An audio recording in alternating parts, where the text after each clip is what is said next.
What is up, everybody? I'm gonna do a review on the. Let me move the microphone here. On the book I bought with the GoFundMe that launched. I just want to show it off and talk about a couple things. And I want to highlight the book is really good on, and a couple of things that I really like the reorganization of. So I'm gonna use the Roll20 here just as a background, and then something in particular I want to bring up to show you guys that I really like that made it a lot easier, and we'll talk about it in comparison to some of the other adventures. Right now, as I've read it, since I haven't played it, as I've only read it, and I've only actually read the first quarter of the book. Of course, I've skimmed the whole thing, but reading it and absorbing it takes time. So this is it. Storm King's Thunder, right there, also on your screen. I picked it up from Atomic Comics. It was $49.95. It's a great buy for $49.95 as far as I've read. The adventure really starts off. So let's talk about just the Introductory Adventure. Now, the Introductory Adventure, most of them have them.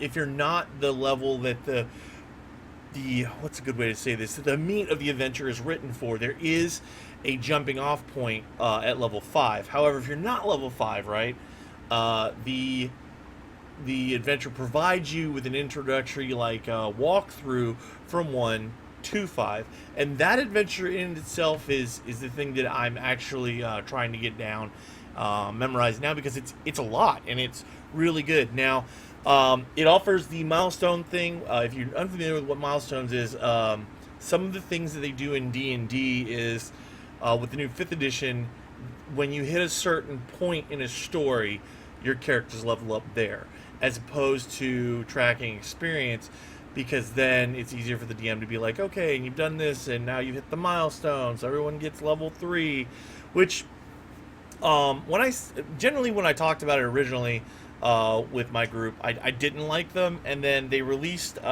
this thing called Death House for the Ravenloft expansion, and it said, hey, you need to use these milestones, that's how you're going to do Death House. And I wasn't terribly thrilled with the idea, but when I played it, it actually made running the adventure with new players even simpler, because they suddenly were like, oh, I don't need to know how much more XP, or I don't need to kill 90 more things. Like, they just were playing the game. So in a way, milestones are fun, but I still see some drawbacks to it. So I may use the milestones with the GoFundMe just to give it a shot, just see how it plays out. It might make it easier, I don't know, but so I'm going to give it a shot. At least in the first 5 levels, I'm going to give it a shot. So let's move on, though. So one of the things I really liked, so let me go over here to the thing, because and I'm just going to start with the thing I liked the most, was this breakdown of how the adventure plays. Now, if you're playing this is a spoiler. If you're running it, this is one of those things I'm going to tell you should buy the book for. Now, in the book, I'll open it to this page now, is this great infographic, a table, if you will. And books have always had tables, but this one, as a visual aid, is really helpful. As I'm getting to the page and saying 90 times. So here it is. It's called the Adventure Flowchart. Okay, the Adventure Flowchart has this this right here, this visual infographic, and what it does is it gives you. I'll get you a better look at it now. So again, spoiler alert: if you don't want to know how the game works, then don't look at this. And you could actually break your metagame by misinterpreting this. So you've been warned. Okay, so here we go. So is this it?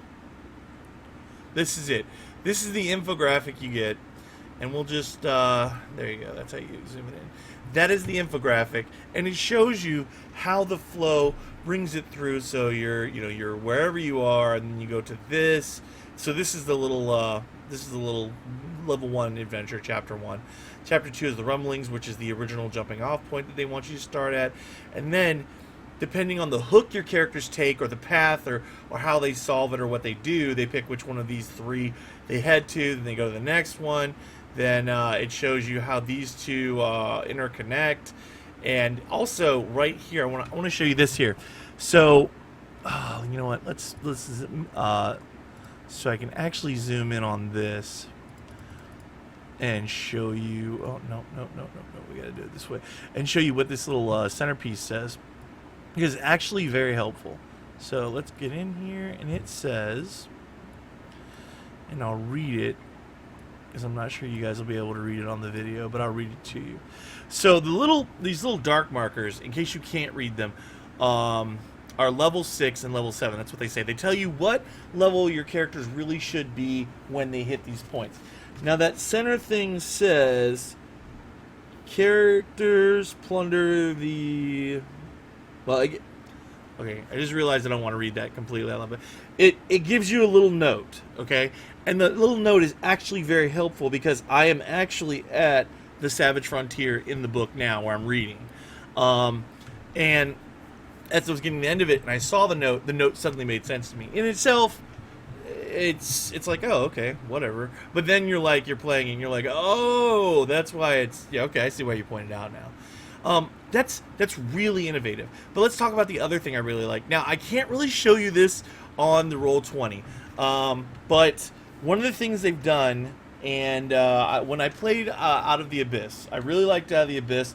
One of the things was that there weren't, they had these great NPCs that you start with from the very beginning, and they didn't have a way to, let me get this double page here, to show them off thoroughly.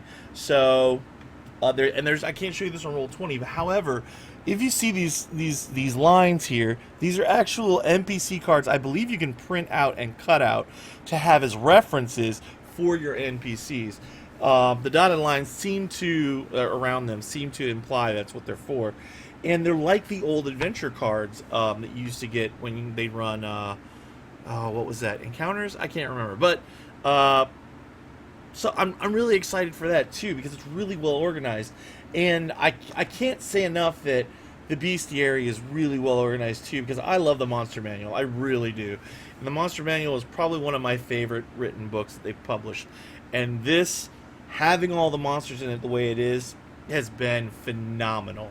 I can't say enough about how good this is. And it's not as complete, obviously, as the Roll20, because Roll20's only bestiary is in this expansion. So you get almost everything, I think. So let's keep going through here, because one of the other things I really liked, let's go back to the Introductory Adventure. The Introductory Adventures, sometimes they feel a little, what's a good way to say this? I had a lot of flavor to the ones I've done so far. Now, Out of the Abyss, you have to start at 1. That's not an introductory level. You're trapped, okay? But a good example would be Prince of Apocalypse. They had an introductory adventure in there that was good, but it was like, hey, kind of go where you want and do what you want, and it wasn't really railroaded. And in a way, it's like, hey, welcome to this town, and they were like unsure of what. I dropped hints, but they were unsure of what they were supposed to pursue because there are so many hints that they're like, well, everything seems suspicious. So they decided to play it by ear, and that made the game take a little longer. And I don't know, I just didn't really feel like it was organized enough. It was good, and what I did was I broke down an outline of how I wanted to run through it, and that worked better. So I developed my own little flowchart, which I generally do. I generally make an outline of how I want a game to run. As a DM, I think the outlines are really helpful to keep you kind of on track with where you want to go. Now, you don't have to railroad people, but you do want to keep the story moving. So you want to know if you're here, where do you want them to go next, and kind of, check it off. Also, I keep that outline wholly hidden. I don't think any of my players have ever seen the outline, ever. I don't think anyone's even peeked it or glimpsed it, and I get a lot of looky-loos. Which, by the way, sometimes I put up false information so that looky-loos get cheated and they cheat themselves, and I like to do that. It's very funny for me, but that's why I'm super careful about. Sometimes I won't even take the outline with me. I'll just take a section of it and write it down.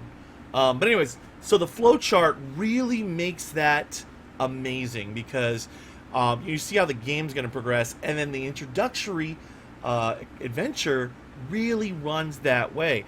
You get there, and there's this blaring thing that should get your attention, and then it's how do you want to deal with that blaring thing. So it's not railroads. It's the forest is on fire. There's a lake and a lot of buckets. There's a magical water beast. There's all these different avenues you can take, and then each avenue leads you to other questions. The lake is actually protected by a barrier, and there's a fireproof gnome in front of it. The magical water beast turns out to be an illusion. However, it's the illusion of a water ring, and if you guess the riddle, whatever. And the riddle and the gnome are both connected to other things that are going on in the burning forest. And the gnome's part of the group, and the ring is the guy that tried to stop them, and whatever. There are all kinds of. I just made all that up, but that's what it is. So when you have one massive blaring overview of what this one complication is, and then they try to solve that complication, and it offers them 3 solutions, and each of those solutions produces new questions. So it does that really well. It says, and it's way better than I explained it, actually, which isn't hard. So what I'm saying is, I think if you're interested in buying this and you're on the fence, buy it. It's not a good book. It's a great adventure so far. If the Introductory Adventure is that fleshed out, I am so excited to really get into the meat of this, because again, the Introductory Adventure is really the only place I'm firm right now, where I know what's supposed to be happening. I know the course of what they're supposed to be doing, and I have an outline written, which again, as my players might watch this, I can't show you, but I really think if you're looking for a good book and you're interested in whether this is worth purchasing, it totally is. Also, alone, let me close with, I love giant lore. Giants and Dragons, back in the early days of Faerun, had a huge war, and the dragons won. The giants were pushed back, and that's why there's such a diversity of dragons versus giants after that war. However, during that war, giants were a seriously powerful magic race, and there are artifacts from that. One of my favorite things in Eberron was there was a giants war that had these ancient giants that disappeared, and giants, I think, in Eberron are pretty much all gone. They lost super bad, but the dragons didn't do much better. And then the small folk rose up and lashed out at them and made like Warforged, and then they started warring with each other. And that always has been funny to me, because I thought it's kind of like an alternate reality to what would have happened had the dragons won with more losses, or then I thought, what would happen if the giants won and the artifacts survived? What would the planet be then? What would Faerun be like then? So I love the giant lore, and I can't say enough about the fact that this really explores it. It explores the different facets of giants. It explores their personalities, and really, giants, I think, sometimes are underutilized in D&D right now. So this entire adventure is really making me happy, because I mean, a hill giant is the smallest of the giants, and they are still incredibly dangerous, and people just really don't use them. I used them in our first campaign. There were half dragons, and it was because dragons could breed with unsuspecting thing like humans, giants, ogres, whatever, and you could make half dragons in the Horde of the Dragon Queen. So what I did was I made these guys called the Half Hill Brothers, and one of them was a half dragon dwarf, and one of them was a half dragon giant, and each of them had their own abilities and idiosyncrasies, but they were always together because they've always been together, and they are just horrible people. And it was a lot of fun. And in that aspect, a lot of my players really missed it because I eventually had to kill them off. And they were really, like, oh man, I really like those guys. I really wanted to finish that adventure. And they got killed off some other way. I won't get into that. But just adding giant things really is fun, but knowing them and understanding them is even better.